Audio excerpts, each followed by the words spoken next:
Ma'a salama fi amani syaikhana Allahu Rabbi rahamu Rabbi ruhina ya Rabbana. Ma'a salama fi amani syaikhana Allahu Rabbi rahamu Rabbi ruh.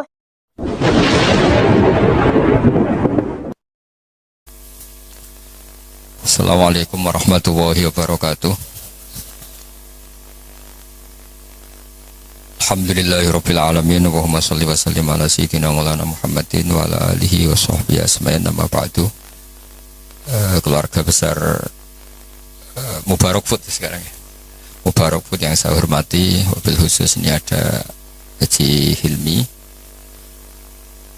Pulau azam saking dalam karena beliau ketika minta saya berbesar hati acara itu di rumah saya sebetulnya lewat virtual. Justru karena tawaduk beliau saya mau datang karena saya memang kangen Sunan Kudus juga. Karena lama gak ziarah di sandera tamu-tamu itu. Tapi dari rumah saya azam mau menerangkan tentang Nabi Ibrahim karena ini sudah mendekati Idul Adha atau Idul Kurban.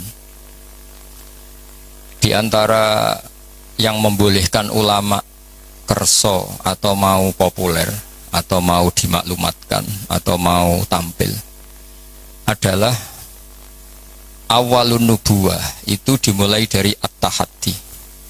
Jadi semua kenabian itu dimulai dari memaklumatkan ke publik bahwa seorang Rasulullah Muhammad SAW juga semua nabi itu harus memaklumatkan diri kalau beliau itu nabi. Nah sebetulnya itu juga seterusnya orang alim, wali, itu juga habib, itu juga harus memaklumatkan diri kalau beliau itu habib. Tentu tidak harus dengan lisan, tidak harus dengan apa, tapi yang penting memaklumatkan. Kenapa itu penting? Kita bikin analogi. Saya bikin analogi dulu. Misalnya Anda punya istri sedang hamil. Anda tahu di situ ada klinik persalinan atau dokter bayi atau dokter untuk menangani orang-orang hamil. Itu Anda ngerti karena apa? Karena plang ya, karena tanda itu. Di situ ditulis dokter kandungan siapa itu, atau klinik persalinan. Atau bahasa kerennya klinik korban lelaki. Itu menjadi tahu karena diberitahu. Begitu juga kita konsultasi sama dokter psikologi. Kita tahu karena ada tulisan dokter psikologi dan seterusnya. Kemudian kita kuliah juga gitu menjadi tahu kalau itu UGM, UII atau UI juga karena tulisan atau karena maklumat. Nah harusnya memberitahu kalau Anda orang alim atau Anda wali atau apa itu boleh dengan makna yang positif bahwa ini maklumat. Nah kaitannya dengan Nabi Ibrahim alaihissalam, beliau itu pernah munajat dan ini awal beliau bergelar Khalilur Rahman, kekasihnya Allah. Beliau itu pernah munajat sama Allah sambil bergumam geremeng lah kira-kira, tapi geremengnya Nabi ya jadi wiridan itu. Kalau geremengnya sampean jadi laknat itu. Ini geremengnya Nabi, tapi bergumam. Ya Allah, dunia ini tidak fair. Engkau zat yang begitu penting, paling berpengaruh, yang menciptakan langit bumi, kemudian engkau tidak diketahui. Bayangkan misalnya kalau seorang presiden jalan di kampung terus diundang ngelik, kan tersinggungnya Masya Allah. Seorang raja Arab Saudi kenalan sama orang, terus orang itu tanya, jenengan daleme pundi, itu kan tersinggung. Aku sing di Arab Saudi buat takoi. Begitu juga seterusnya. Ada Gus besar misalnya di pondoknya, terus orang tanya, jenengan daleme pundi, aku sing di pondok ditakoi. Sama Haji Hilmi misalnya ditanya, saya mau ke Kudus dari jenang Mubarak, nah jenengan sinten? Bukan ngenyek uang, sing duwe jidaran tangannya sinten. Sehingga Nabi Ibrahim itu tersinggung-singgungnya karena beliau seorang Khalilur Rahman. Ya Allah, dunia ini tidak fair. Engkau zat yang begitu penting, kemudian orang nggak tahu tentang kau. Makanya ya maklum kan zaman itu kan orang masih kafir, menyembah batu, menyembah berhala. Orang nggak menyebut Allah, nggak menyebut Tuhan. Akhirnya beliau ngendikan, Innahu ya Rabbi la yahzununi an la ara ahadan fil ghairi fil ardi ya'buduka ghairi. Memang itu saya hafalkan ya. Innahu la yahzununi. Jadi innahu pakai inna masih pakai lam taukid. Innahu la yahzununi, sungguh sangat menyusahkan saya. Ada yang baca la yuhzinani sama ya, karena dalam qiraah sab'ah ada fala yahzunka qauluhum, ada qiraah fala yuhzinka qauluhum. Sungguh sangat menyusahkan saya, sangat merisaukan saya bahwa engkau zat yang begitu penting. Kemudian yang tahu kalau engkau Tuhan itu hanya saya. Yang menyembah juga hanya saya. Ini enggak fair. Zat sepenting engkau kemudian fungsi jenengan, fungsi engkau tidak diketahui kecuali oleh saya. Itu kan ibarat misalnya kayak tadi. Anda yang punya Alphard saja terus diarani tukang parkir kan ya tersinggung. Wong sing duwe Alphard kok diarani tukang parkir. Nah, karena Nabi Ibrahim itu seorang nabi, ketersinggungannya bukan urusan pribadi, tapi urusan Allah Subhanahu wa taala. Makanya dalam sebuah riwayat, saya ulang lagi dalam sebuah riwayat, ketika Allah teng hadits qudsi, kuntu kanzan makhfiyan fa aradtu an u'rafa fa khalaqtul khalqa liya'rifuni. Kata Allah, saya sebelum menciptakan makhluk pun sudah Tuhan. Andaikan Allah tidak menciptakan langit bumi juga sudah Tuhan. Andaikan Allah tidak menciptakan surga dan neraka juga sudah Tuhan. Karena ketuhanan Allah itu hakikat, bukan karena apa-apa. Memang dia Tuhan. Tapi kata Allah, tapi saya ingin dikenal. Kemudian maka saya ciptakan makhluk supaya mengenal saya. Maka masyhur kalau dalam semua ilmu tafsir, dari semua ilmu tasawuf, wa ma khalaqtul jinna wal insa illa liya'budun, saya tidak menciptakan jin dan manusia kecuali mereka beribadah kepada saya. Itu hampir semua mufassir menerangkan illa liya'budun illa liya'rifuni, supaya mereka ngerti saya. Karena awal menyembah itu dari tahu. Kamu tidak bisa menyembah sesuatu yang kamu sendiri tidak tahu. Makanya guru-guru kita zaman kita ngaji di mana saja itu awal wajibin alal insani ma'rifatullah, karena untuk bisa nyembah Allah dimulai dari tahu. Maka illa liya'budun illa liya'rifun, supaya mereka kenal saya. Sehingga karena makna ibadah di situ adalah mengenal Allah, mbok wong ibadah ngethuk rino wengi masih afdal orang alim. Karena orang alim ini orang yang mengenalkan Allah Subhanahu wa ta'ala. Nah, ini terus rentetannya apa dengan kegiatan kita malam ini dan semua kegiatan? Bahwa manusia dengan segala kelebihannya itu tujuannya hanya satu, mengertikan dirinya dan orang lain bahwa Allah itu Tuhan. Dan itu tugas siapa? Tugas para nabi. Sehingga pertama kali Nabi jadi Nabi itu setelah ketemu Malaikat Jibril di Gua Hira. Pertama yang dilakukan apa? Beliau naik ke Gunung Sofa, kemudian memaklumatkan ke keluarganya bahwa saya adalah sekarang seorang Nabi. Karena tidak boleh. Orang harus dikenalkan kalau Allah itu Tuhan. Kalau ada seorang presiden jadi presiden dilantik, beliau harus dimaklumatkan kalau dia presiden. Kalau ada menteri juga harus dimaklumatkan kalau dia menteri, supaya perlakuan orang lain jelas. Bahwa ini saya memperlakukan presiden, saya memperlakukan seorang menteri. Sehingga ini penting saya utarakan, urutan pertama terpenting di dunia adalah memaklumatkan kalau Allah itu sebagai Tuhan dan semua Rasul sebagai utusannya Allah. Nah sekarang problem kita adalah karena kita orang Jawa, ngaku sugih itu rapi, ngaku alim juga rapi. Oke, kita sepakat etika itu dalam banyak hal juga baik, tapi itu tidak bisa dipegang banget. Karena kalau orang misalnya nyuwun sewu kaya terus ibu-ibu miskin, nanti untuk BLT.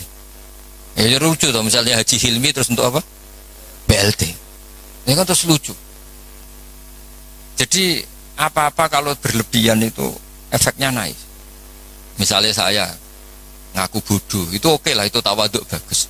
Tapi misalnya aku ngaku bodoh terus orang mulang tafsir, gak mulang apa, terus tafsir diulang ngomong sing ra jelas. Itu kayak apa dosanya saya? Saya masih ingat di antara awal-awal saya kenal Pak Quraisy Shihab, kata beliau, kita ikut dosa kalau yang mengajar itu tidak ahlinya, karena enggak karu-karuan. Sehingga apa? Dosanya orang alim itu apa? Kitmanul ilmi, menyembunyikan ilmu. Makanya ilmu itu harus dimaklumatkan. Tapi tentu tanpa hadun nafsi, bahwa orang itu enggak perlu ingin populer, enggak perlu. Saya enggak pernah ingin populer. Tapi saya ingin mempopulerkan ulumullah, mempopulerkan ilmu-ilmunya Quran. Jadi di antara sebabnya Nabi Ibrahim jadi nabi adalah beliau pernah risau sampai punya gelar Khalilur Rahman. Beliau setelah menemukan Allah punya kerisauan, ya Allah, sungguh dunia ini tidak fair. Engkau zat yang begitu penting, pencipta langit bumi, zat yang begitu perannya penting, kemudian orang tidak kenal engkau. Coba misalnya pekerja di Mubarak nggak ngerti kalau Haji Hilmi itu ketuanya, itu kayak apa buruknya. Kamu nggak ngerti kalau presidennya Pak Jokowi, itu kayak apa buruknya. Kamu nggak ngerti kalau bapak kamu itu Karmen, itu kayak apa ngawurnya. Nggak ngerti status orang yang berjasa ke kita itu buruk sekali, apalagi nggak ngerti Allah Subhanahu wa Ta'ala itu betapa buruknya. Sehingga Nabi Ibrahim itu risau. Nak sampean kan risau kok roh, nak aku melarat wong ora gelem sedekah, jadi risau mikir dirinya sendiri. Misalnya seneng cewek, kok roh cewek iku nak aku seneng dikne. Jadi itu egois sekali. Nabi Ibrahim itu yang dirisaukan adalah Allah zat yang begitu penting kemudian tidak dingerteni oleh mereka. Sehingga beliau mulai bikin cara untuk Allah dingertikan. Nah ini mulai ada masalah karena mulai bersentuhan dengan orang banyak. Beliau pura-pura sakit. Ditanya, kenapa kamu sakit? Ini loh sedang berobat. Dia kalau di sini mungkin di perapatan ya, atau kalau di sini mungkin Simpang 7. Beliau terlentang, faqala inni sakim, saya ini sakit. Ya minta dong berobat sama perbintangan karena mereka menuhankan perbintangan. Fanadzura nazrutan fin nujum. Dia minta, tapi kok saya tidak sembuh-sembuh. Terus akhirnya dia datang ke tempat pemujaan. Setelah datang ke tempat pemujaan, terus beliau ngasih beberapa makanan. Kok tidak kamu makan? Jadi Nabi itu ya lucu. Wong karuan berhala kok ditawarin makan. Terus beliau mangkel karena dianggap berhala ini sombong, ditawari makan kok enggak mau. Itu dipukulin semua, hancur semua, terus kapaknya diletakkan sama yang atas, yang ketuanya, yang paling besar. Jika beliau diadili itu lucu. Ibrahim siapa yang menghancurkan berhala-berhala kecil itu? Paling yang besar, beliau enggak terima disaingin kan. Wah, kalau enggak percaya tanya. Fas'aluhum in kanu yantikun. Kalau enggak percaya tanya. Wah, otak kamu ini mulai masalah Ibrahim. Wong karuan berhala kok ditanya. Wah, kamu itu afala takilun, agak punya akal, kamu enggak bener. Ibrahim menimpali, kamu lebih enggak punya akal. Karuan ngomong aja enggak bisa kok kamu sembah. Di sini mulai beliau bikin tamhid, atau dalam ilmu mantek itu tamhid itu bikin dasaran logika. Akhirnya mereka tahu bahwa Ibrahim tujuannya itu buruk, yaitu hanya mencibir kita menyembah berhala. Mereka karena punya kekuasaan, ya sudah Ibrahim dimatikan saja, dibakar. Itu sudah jadi logika penguasa, kalau kalah argumentasi ya main kekerasan. Singkat cerita mereka memutuskan dibakar. Setelah Nabi Ibrahim dibakar ini yang jadi pelajaran bagi kita. Sangat-sangat jadi pelajaran bagi kita. Bahwa amal kebaikan, misalnya jenang mubarak, itu gak penting nanti menguasai dunia, perdagangan itu gak penting. Tapi memberi sinyal, memberi isyarah bahwa seorang muslim itu bisa mungkin bermanfaat bagi yang lain. Gak harus menang. Saya misalnya sebagai kiai, yang penting kiai itu mulan. Gak harus menang, juga ada harus populer. Ini saya ditemani Habib Zain, seorang Habib itu berkahi sama yang lain. Gak harus nomor satu. Kenapa itu perlu saya katakan? Karena begini, ketika Nabi Ibrahim dibakar, ini dengerin, ketika Nabi Ibrahim dibakar, itu ketika api sudah begitu menggila ya, itu yang mau melemparkan Ibrahim jadi bingung karena terlalu panas. Dilempar itu nggak sampai tengah karena yang mau ngelempar sendiri sudah terlalu kepanasan. Singkat cerita terus ada ide manjanik itu semacam ketepel besar. Itu idenya iblis itu.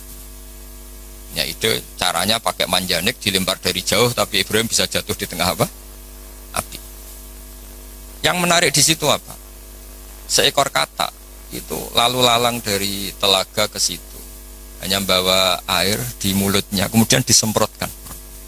Kemudian Ibrahim itu matur nuwun atas komitmen katak itu.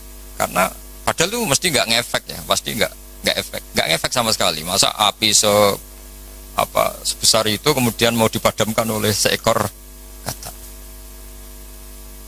Nah, yang cicak itu datang ikut nyebuli, niupin supaya api tambah besar. Sebenarnya nggak ngefek juga, tapi ku mangkel no. Makanya dalam sejarah beberapa riwayat Sayyidah Aisyah itu pernah nembaki cecak, ya tentu pakai alat zaman itu.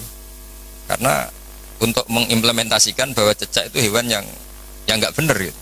Karena ikut dengan tanda kutip nyumbang membesarnya api. Padahal ya nggak ngefek juga. Itu kan sama jenengan di jalan ono wong idoni dari jarak 10 meter. Sampean mangkel gak? Mangkel kan meskipun nggak kena. Roh raimu malah jus kan mangkel padahal nggak kena. Sama, kowe ra duwe dhuwit ana wong senyum tuh seneng padahal ora nyafaati. Butuh dhuwit kok dikai senyum. Jadi semenjak itu ada satu fikih bahwa berkontribusi itu tidak harus menyelesaikan masalah. Tapi setidaknya tidak ada implementasi bahwa itu ekspresi kebencian atau kecintaan. Yang kata tadi ekspresi kecintaan sehingga beliau lalu lalang ingin ikut memadamkan apa? Api. Yang cicak tadi kurang ajar karena ikut. Nah, sama, mungkin kita bikin Mubarak Food. Mungkin ya, saya tidak tahu.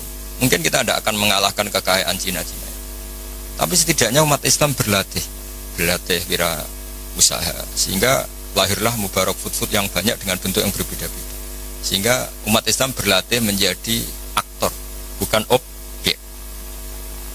Begitu juga saya ngiyai ngajar tafsir. Orang supaya tahu bahwa pondok-pondok Indonesia bisa menghasilkan orang alim. Begitu juga jenengan bahwa bisa nikmati gaji pertama, bahwa orang bisa senang itu tidak harus pakai korupsi, pakai mencuri, tapi senang sejati adalah makan gajinya apa? Sendiri. Apapun kita tidak mewakili dunia, implementasi itu sesuatu yang sangat dihormati oleh Allah. Kayak Allah menghormati amalu difda.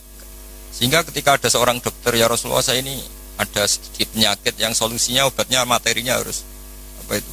Kata. Apa saya boleh membunuh kata? Fanaha angkot ya Nabi melarang membunuh kata karena pernah berkontribusi, setidaknya ingin berkontribusi terhadap pemadaman api yang membakar Nabi siapa? Ibrahim. Kowe dibujuk masih didoni ke 3 meter oleh mumangkel. Gak bisa dia ngelak gini. Ora kena we Mas. Tidak bisa seperti itu. Sudah.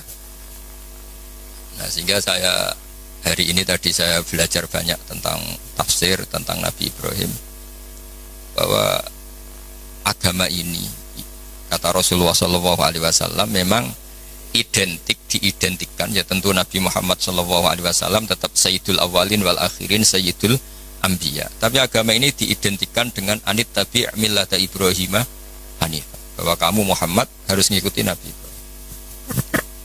Sehingga ketika kita bersolawat sendiri harus kalimatnya Allahumma sholli ala sayyidina Muhammad wa ala ali sayyidina Muhammad kama shollaita ala sayyidina Ibrahim. Jadi Nabi Ibrahim tetap dianggap master, bahwa ya Allah engkau bersolawat ke Nabi Muhammad sebagaimana engkau bersolawat ke Nabi Ibrahim. Karena Nabi Ibrahim ini yang bapak tauhid, millata abikum Ibrahim. Ibrahim itu cara bertauhid bukan sekedar adu argumentasi, tapi beliau berpikir jangka panjang. Misalnya sekarang kita bicara kalau miladnya sudah berapa? 110 tahun. Jadi sebelum kemerdekaan. Nabi Ibrahim ketika mau meninggal, cara berpikir sederhana begini, ya Allah, saya menyembah engkau, saya seorang nabi, saya mentasbihkan engkau, saya mentahmidkan engkau, saya mentakbirkan engkau. Tapi saya ini tetap mati. Padahal saya ingin yang mentasbihkan engkau ini abadi, yang mensolati, yang mengibadah solat abadi, tasbih abadi. Ini gimana ya Allah? Solusinya apa? Ya Allah, saya ini harus punya turunan yang menjaga tradisi ini, yang menjaga keluhuran ini. Sehingga beliau nangis itu ingin punya anak soleh itu bukan karena beliau nanti kalau nggak anak soleh itu gimana, enggak. Gamane nangisi nasibnya agama ini gimana kalau saya tidak punya anak, tidak punya cucu yang soleh. Barokahnya itu pula nggak ada nabi setelah Ibrahim kecuali ada darahnya Nabi Ibrahim. Ya nggak ada nabi setelah Ibrahim kecuali pasti ada darahnya Nabi Ibrahim, baik dari ibu Sarah maupun dari ibu siapa? Hajar. Ada yang baca Hajar, ada yang baca Ajar ya, karena di beberapa teks memang ada yang ditulis dengan hak. Di Bukhari ada yang ditulis pakai apa? Hamzah. Hajar atau apa? Ajar.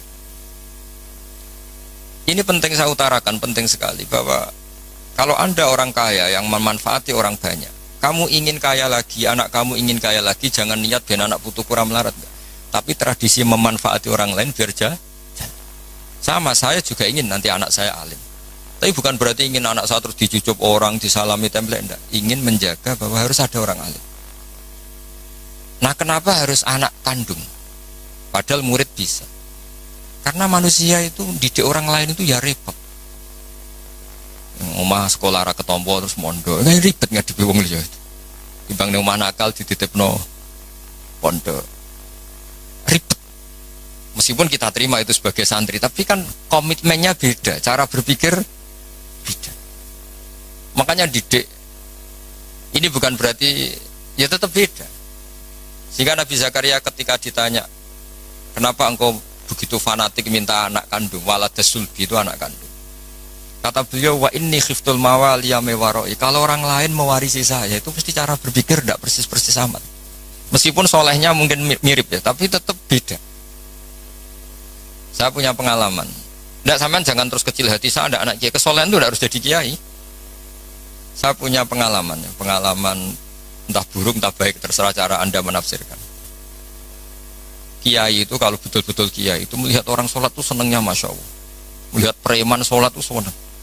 Melihat orang tobat seneng. Padahal ya orang untung-untungnya di mana juga.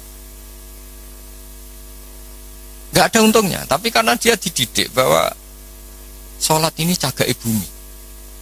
Apalagi kalau kiai ini sudah jadi wali, bahwa Allah tidak menghancurkan bumi ini, pertimbangannya karena masih ada yang sholat. Nah, sementara kalau kamu itu otaknya pedagang, roh wong sholat itu banyak kebutuhan sarung. Wah, nak ngono gawe sarung. Berarti tekem Cina kayak tadi. Banyak orang haji terus Cina merodok apa? Pakaian apa? Ihram. Banyak orang wiridan terus Cina merodupsi apa? Tasbih. Tapi kalau wali itu tidak begitu cara berpikir. Jadi melihat orang sholat itu, ya Allah itu luar biasa.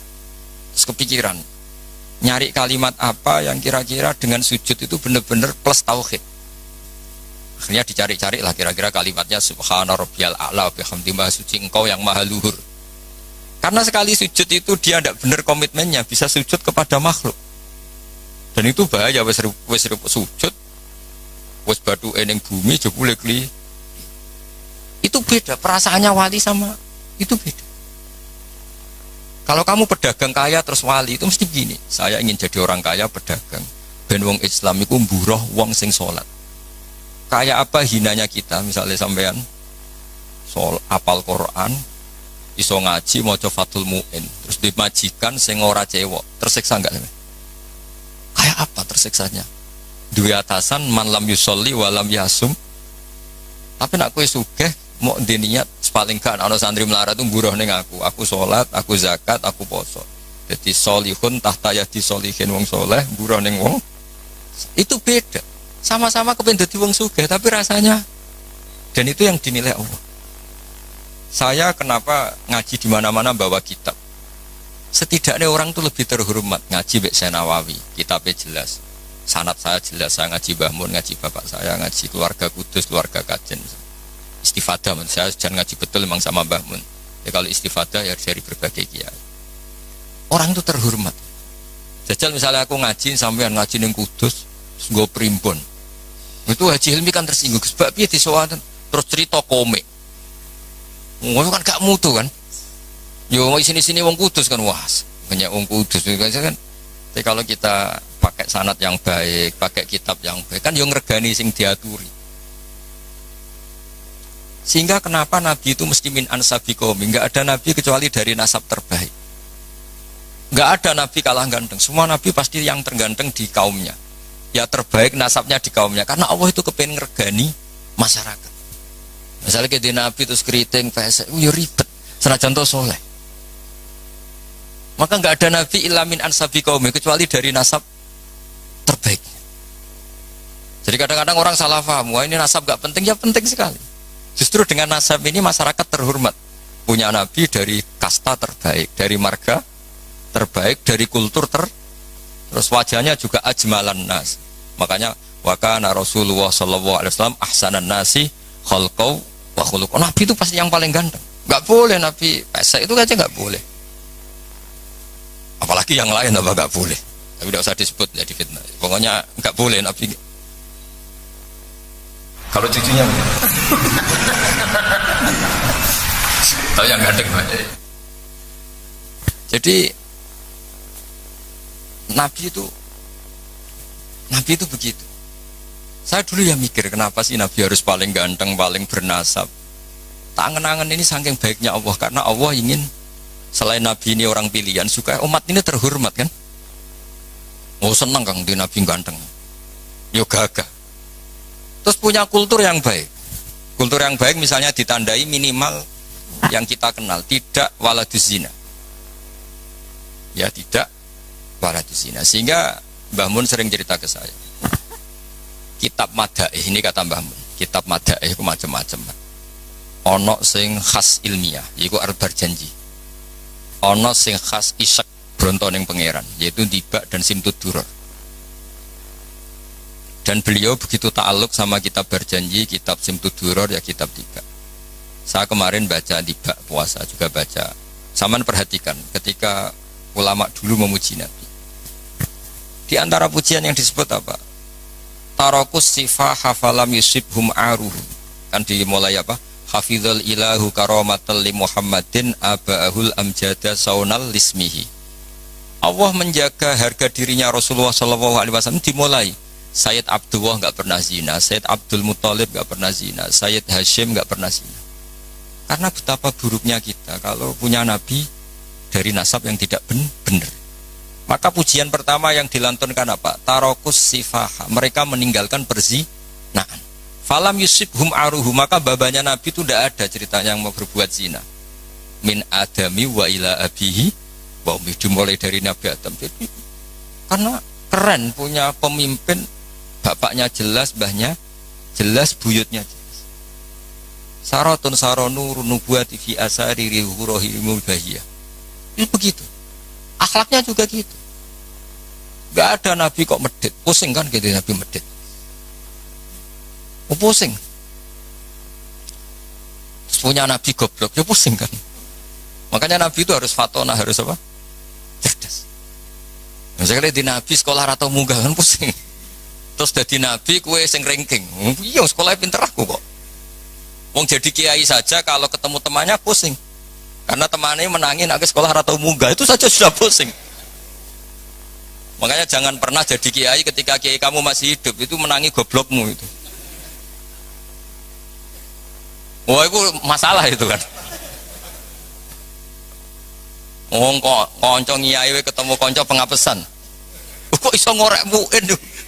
Wong dhisik maca jurumiyah sering ditek itu ada masalah kan. Makanya terus akhirnya dukun berkode apa ngiyai masalah jalan pintas dukun.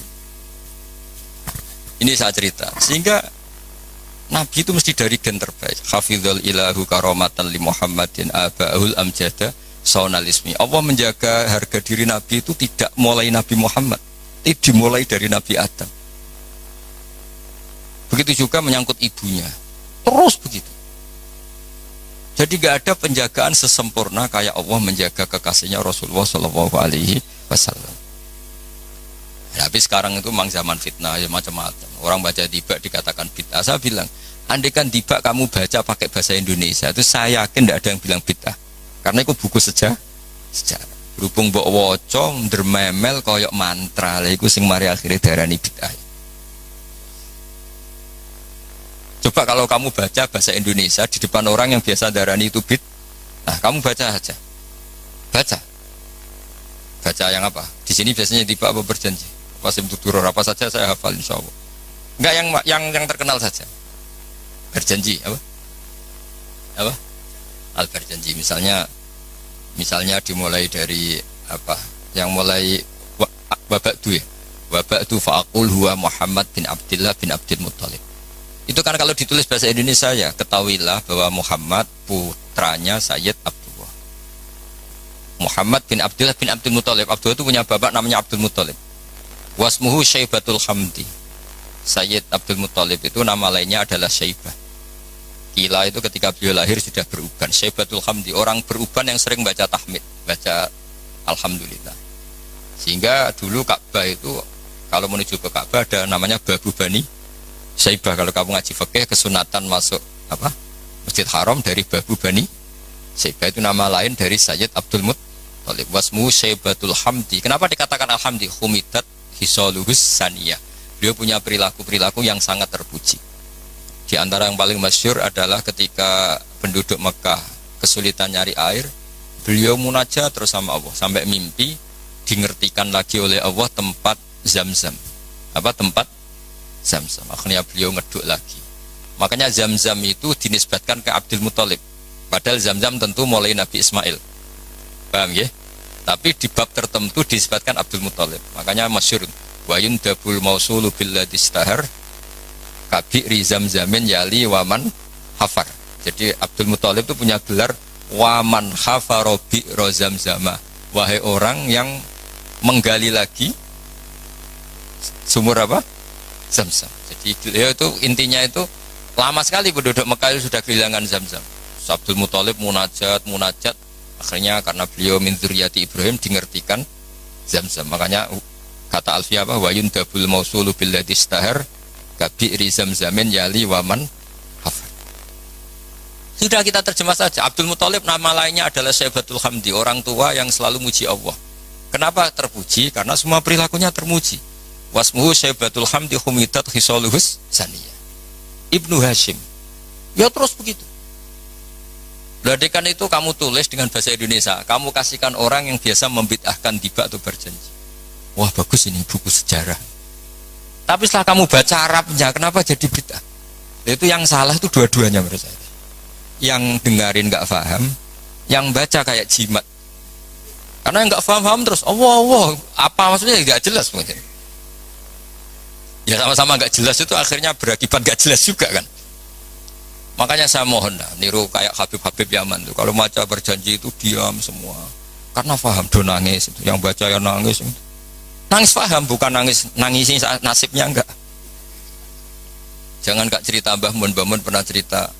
Di sekolah khotib GR gede rumongso. Ini cerita Mbah Mun ya cerita kiai lah banyak cerita itu masyhur. Orang ono ada wong desa ku wah guys dikira khotib khotbah sukses. Ora takoki wah khotbahku sukses yo. Mboten kula eling jenengan eling wedhus kula sing ilang. Dadi wonge malah dimiripno. Oh mangkelnya khotibnya wah semong dipadano. Jadi nangisnya itu enggak bener. Jadi ini saya cerita dan nasab ini terus kata Said Barjanji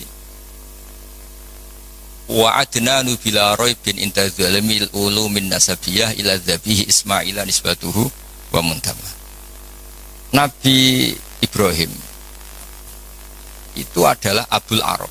Makanya kata Barjanji wa adnanu bila raibin inda dzabil ulumin nasabiyah ila dzabihi Ismail. Sayyid Adnan ini tidak ada keraguan lagi menurut para pencatat nasab bahwa beliau adalah turunan Nabi siapa? Ismail. Nah Ismail itu bin Ibrahim. Kenapa Imam Barjanji harus cerita itu ngotot?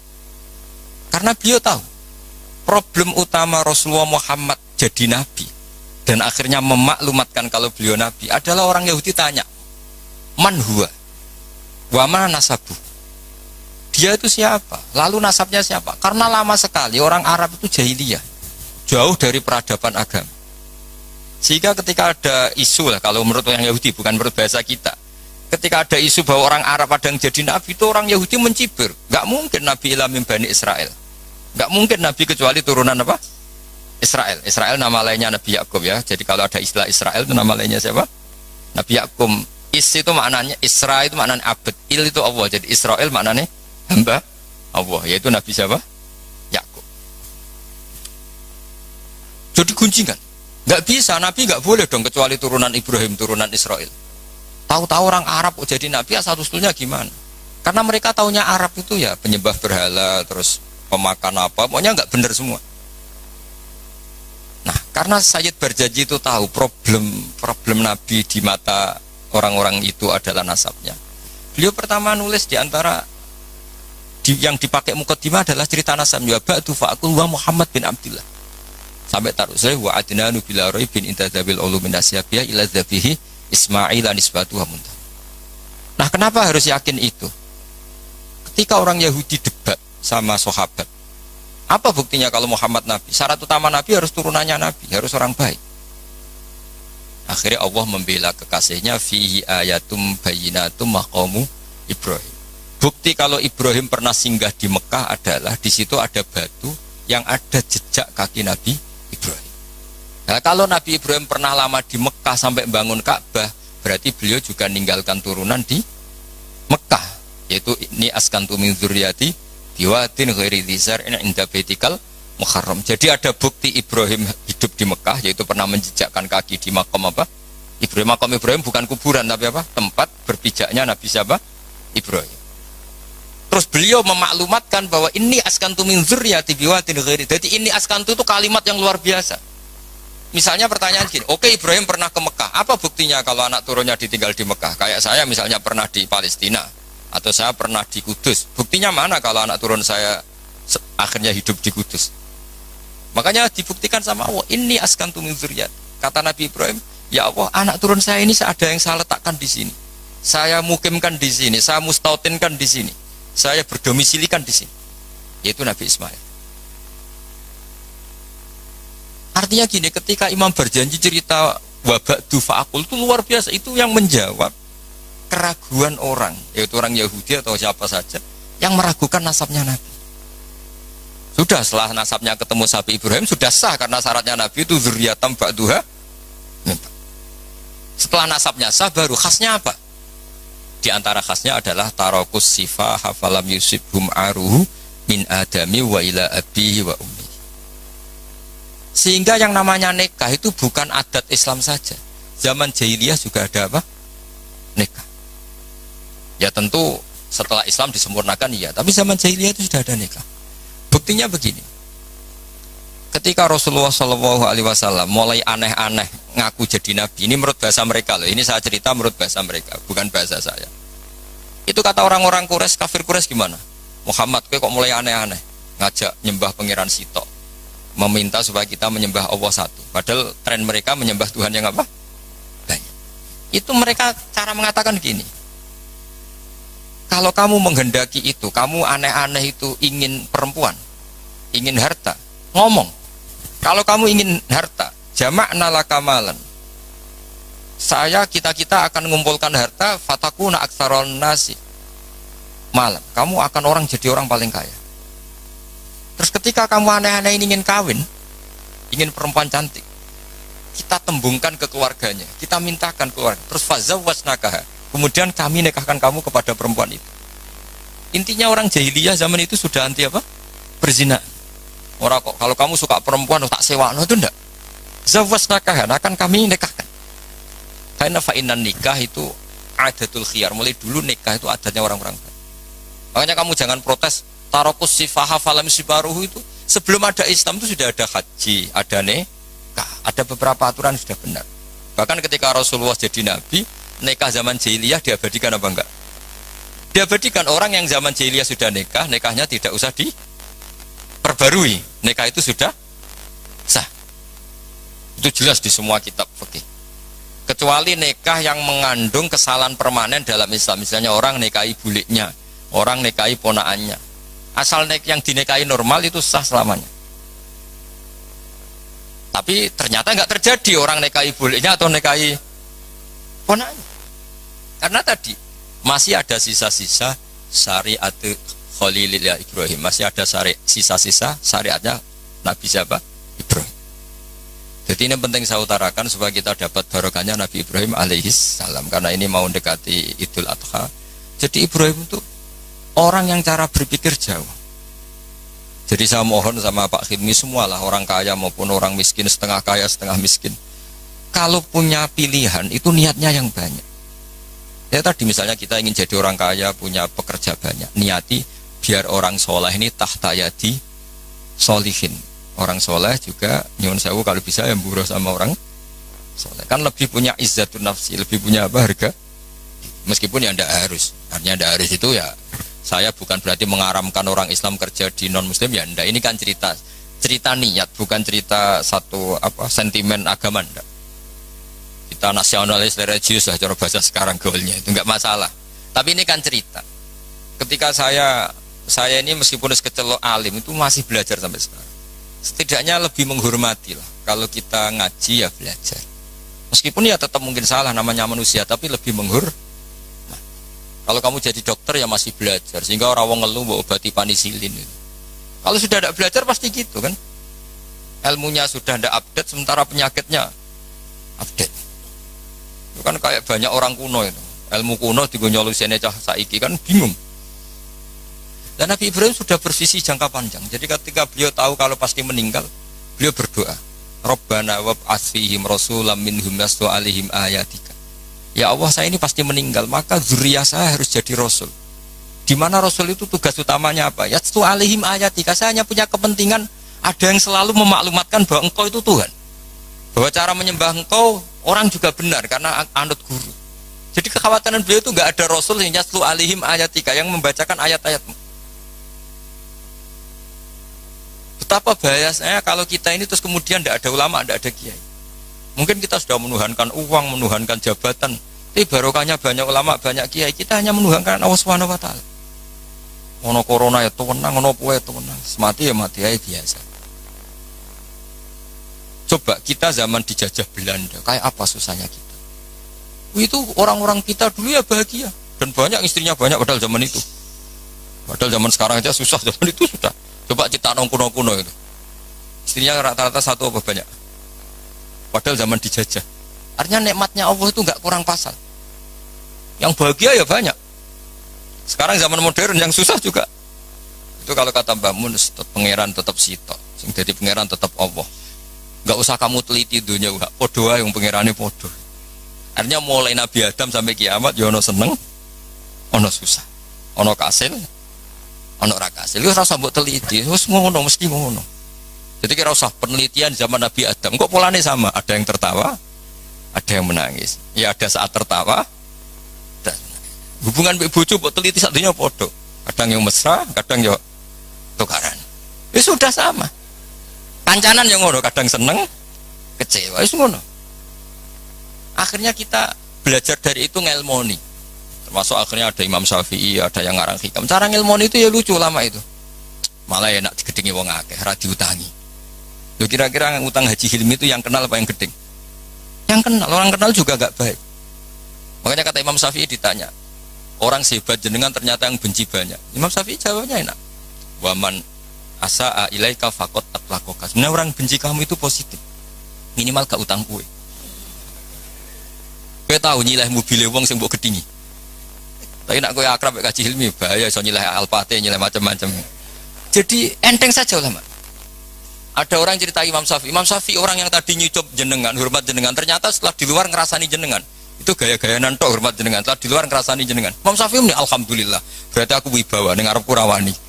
Jadi dianggap enteng saja. Karena apa ya, orang dulu itu ya sudah munajatnya sama Allah sudah.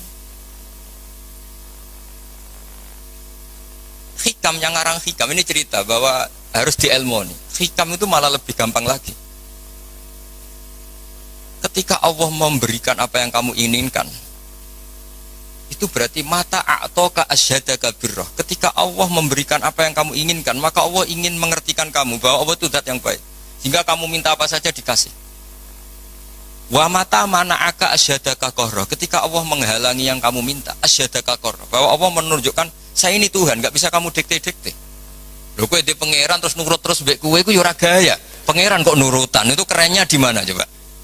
Pangeran yo gagah kudu al-qahar, zat yang enggak bisa diatur. Jadi kena ndonga ora disebadani nggih Gusti top jenengan.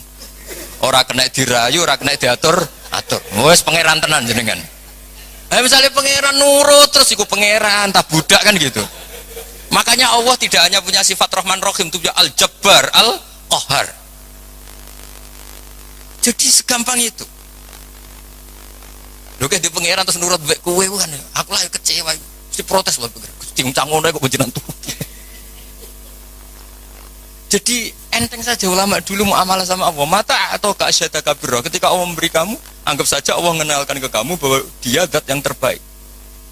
Wa mata mana aka asyadaka qarra. Ketika Allah tidak nuruti karep kamu, Allah itu ingin menunjukkan ke kamu, aku itu pangeran. Tetap yaf'alu ma yasha. Enak ya pangeran buat atur-atur. Nah, nurut aku, ora aku sing nurut kowe kan gitu. Coba keren mana punya Tuhan yang begitu sama yang nurutan. Coba. Keren mana? Keren sing Allah tetap yaf'alu ma yasha. Tapi kalau ilmu ini tidak kamu perbarui terus dengan ilmunya ulama, maka kamu akan menganalisis Allah dengan cara kamu sendiri. Oh, jari api anjute aku jaluk ora dituruti. Wah, setan amoh. Jadi ulama dulu itu asik gitu. Coba saya itu termasuk kiai muda yang nggak mati, bukan karena saya apa. Rasulullah tuh kalau ngajari melihat kehidupan kematian tuh rileks.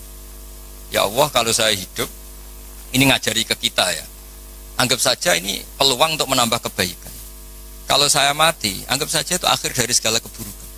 Makanya saya tuh tidak takut mati. Coba hidup kita ke depan. Meskipun auzubillah min dzalik, potensi zina, potensi korupsi, yang sudah korupsi potensi korupsi lagi, yang sudah kadung zina potensi zina lagi. Yang bisa ngakhiri itu apa coba? Mati. Jadi kalau melihat gitu mati, kalau kamu mau mati, matur nuwun Gusti. Mpun niki terakhir kula mun mboten saged elek malih. Matur nuwun. Loh, ndak ini cerita. Jadi jangan melihat sisi mati ini keburukan, karena itu akhir dari segala kejelekan kita. Dan akhir dari segala potensi. Kalau kamu tidak jelek sekarang, kan potensinya tetap bisa soleh-soleh kayak kue udah kuat suwe, kan nggak ada jaminan gitu maksudnya. Kan nggak ada jaminan. Kamu sekarang nggak korupsi, kan nggak ada jaminan kalau nanti jabat dak. Kan bisa aja karena nggak ada kesempatan saja. Jadi segampang itu. Sehingga kita ini akhirnya melihat mati itu biasa.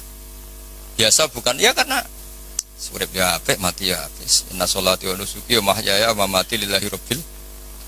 Makanya bapak dulu, saya ini kan termasuk wis kiai. Sebenarnya problem saya ya sudah berat ya, kalau nuruti umat macam-macam. Tapi ya, saya masih eling dewe bapak. Dunia orang melok duwe kok pikir lah opo santai wae. Dunia orang melok duwe kok pikir. Itu gale ngene, aku mikir jenang mubaroke Pak Hilmi kan ora melok duwe kok tak pikir. Ya penting mikir sing duwe kan gitu. Ya sama gitu, wong duwe ora melok duwe kok pikir. Ya penting pikir sing duwe kan. Cara kasarane kan. Makanya hikam ngendikan da'it tadbir fama qoma bi ghairuk la tuqim bi nafsak. Wis ora usah mikir nemen-nemen. Dunya iku ana sing duwe. Ora usah ke melok-melok, ora melok duwe kok geger. Maksudnya ora usah mikir wis melok pangeran wis. Wong alim ya mulang wis. Wong sugih bagi karyawan. Habib ya ndongakno umat itu. Wong melarat ya ndongakno sing sugih sedekah. Sudah gitu aja ora usah mikir. Wah nak sedekah rak dhuwit kuntek, berarti mikir. Kok sing melarat aku ndongakno sugih kenaan tak ndongakno ndongakno awakku ora iso sugih wae ya. Ya rusak nak dunya dan ngono ya rusak. Ya jadi ini saya cerita ilmu. Segampang itu ulama melihat. Makanya saya pernah baca dalam satu kitab itu lucu. Ada orang berteman akrab. Ketika kaya temannya banyak, ketika miskin temannya enggak pada menjenguk. Padahal dia sudah jadi buruh lah. Buruh manol, buruh gebet. Ada seorang Habib alim. Ketika orang ini ngeluh, Beb, teman-teman saya itu yang dulu jenguk sekarang nggak ada yang jenguk karena saya sekarang miskin. Dulu teman saya akhirnya Habib yang alim ini ngendikan malah enak toh, nak kancam rene malah kon isin rene pas kue manol, pas kue gawe boto diamui malah isin aduk dora rene. Jadi pas kue melarat rada sing delok lan kok nak sugih konangan neh lah. Akhirnya alhamdulillah yo Beb jebule. Selama ini kan kita ngeluh, Bapak melarat terus konco ora dolan, malah ada ora dolan. Pas dolan rono kowe dikongkon wong dibentak-bentak, malu enggak? Milih didolan ya apa enggak? Mboten lah ya sekarang. Jadi kalau ulama itu bikin solusi segampang itu. Mun nggih, assalamualaikum warahmatullahi wabarakatuh. Ini kersane disukani Habib Z. Al-Fatihah. A'udzubillahi bismillahirrahmanirrahim. Ar-Rahmanir-Rahim maliki yaumiddin iyyaka na'budu wa iyyaka nasta'in. بسم الله الرحمن الرحيم الحمد لله رب العالمين اللهم صل على سيدنا محمد مفتاح باب رحمة الله مفتاح باب رحمة الله مفتاح باب رحمة الله عدد ما في علمنا صلاة وسلاما دائما بملك الله وعلى آله وصحبه وبارك وسلم اللهم أكرمنا في الحمد خير جميع الحاجات يا الله جميع الحاجات يا الله جميع الحاجات يا الله إنك على كل شيء قدير اللهم يا بركة في الأمور بركة في الصحة بركة في الرزق يا الله يا أرحم الراحمين اللهم سلمنا من عافية الدنيا والآخرة وفتنك على كل شيء قدير اللهم صل على سيدنا محمد صلاة تغفر بها الذنوب وتصلح بها القلوب وتنطلق بها الأسبوع وتلين بها الصعوبة على آله وصحبه من إليه منسوب اللهم إنك عفو كريم تحب العفو فاعف عنا يا كريم ربنا آتنا في الدنيا حسنة وفي الآخرة حسنة وقنا عذاب النار سبحانك اللهم وبحمدك وسلام على الحمد لله رب العالمين. نترك بشر الفاتحة.